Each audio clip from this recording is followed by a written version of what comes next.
Welcome back to the next video. Now it's getting exciting. We are about to write our plan, our one-page business plan. So the reality check is done and dusted. There is actually a checklist in your workbook where you can just go through and make sure that you can tick each box. So work on the vision, the values, the positioning, the point of difference.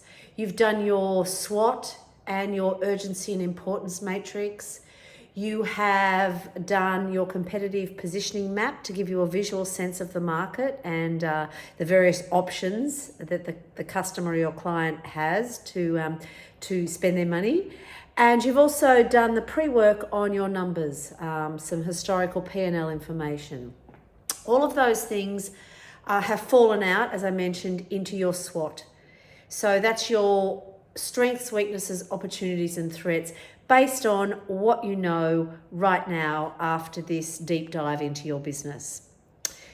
At the end of the last video, or the last session, you actually took those issues that were in your SWOT and sorted them into urgent and not so urgent. And what we realized is those issues that you've put in that top left quadrant, which are urgent and important, are your priority issues. Those are the issues that are under the heading of do. Not plan, not eliminate, not delegate. They are the do. And it's out of that quadrant that we will pick 3 to 5 priority issues to deal with over the next 12 months. So you have everything you now need to do your one-page business plan. Here it is. It is actually one page. It may go across to 2 pages depending on how much you write or what format you decide to do it in. But it really is a very, very succinct document that will funnel everything that we've done so far into one page. Now, a couple of things to remember. This is a 12-month period. It's not 5 years, it's not 3 years, it's not 2 years, it's 12 months, which is why we can afford to be very, very focused and just put all our energy into the most important things to do first.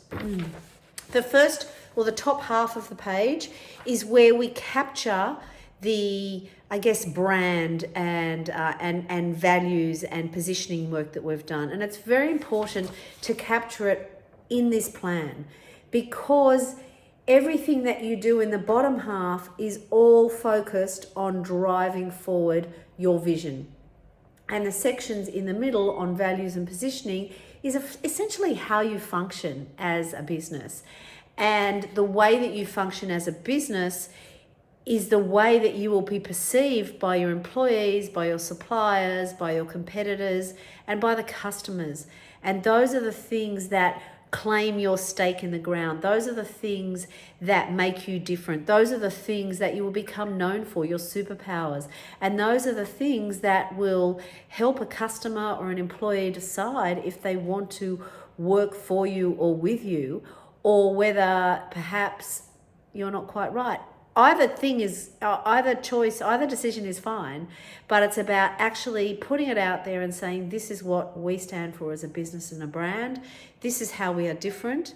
And Mrs. Customer, if you're making a decision on where to spend your money, this is what you can expect from us every single time. So, vision at the top, where are we going?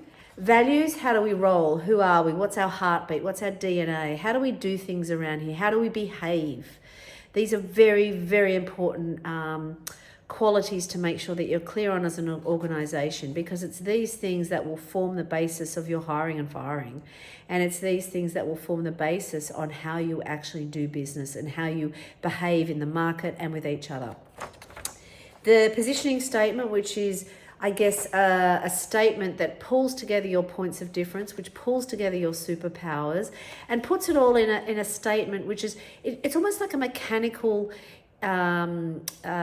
explanation on how you deliver your vision. It's your processes, your systems, it's your customer service, it might be your delivery protocol. It's all of the, I guess, the little details that go into people forming an opinion on who you are as a business and a brand. And that positioning statement is what will capture your superpowers. It is what will capture the elements that make your business different from the one around the corner or the one in the next suburb.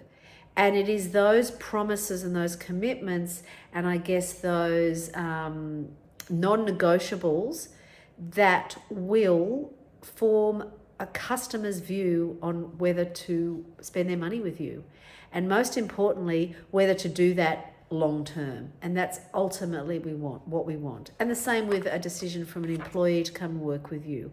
We want to build longevity and loyalty, and we'll do that through a commitment to who we are as a business and a brand, and delivering on that over and over again.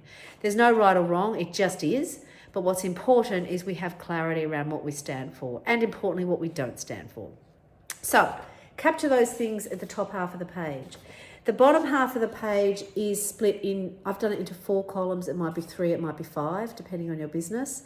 And this is where you will take each of your priority issues and put them in these little sections across here. So your priority issues should come from your top left quadrant. If there are more than 5 in there, then you need to pick the top 5. So pick those priority issues and put them in this section here. That's the easy bit. Hopefully that's the easy bit.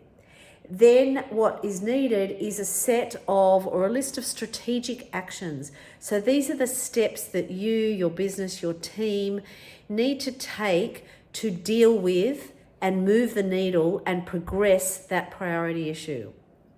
Now, remember, this is a 12-month period. So these actions are not something that are going to deliver you a result in a week. These are actions that you will take, that you will measure and you will monitor on a monthly and a quarterly basis, that once you get to the end of the year, will have taken that priority issue from point A to point B. Okay? So ultimately what will happen is there will be a list of strategic issues for each priority, as there should be. I don't know how many, there's no rule, but I would think at least 5 actions per priority issue. And what you'll find is all of those priority issues over the course of the year will actually deliver your 12-month goal. Now, we haven't actually defined a 12-month goal, so just don't worry about that at this point. But what you will know is that these issues added together will have an impact on the vision, and importantly have an impact on your financial goal, which is the plan that we do to support this.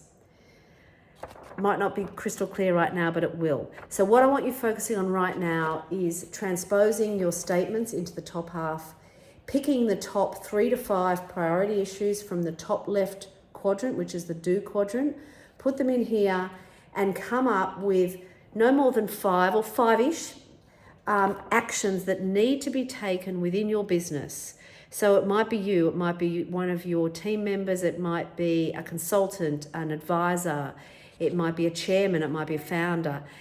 Actually, don't worry about who it is right now, but just actually list down the action that needs to be taken to move the needle forward on that priority issue. And by the end of that 12 months, to hopefully, the plan is, tick it off. So whatever that goal is, we want to tick it off at the end of 12 months. I'm really hoping that makes some sense once we get into it. And of course, our next session will be to actually go through this and work on it together. So try not to get too stuck at this point.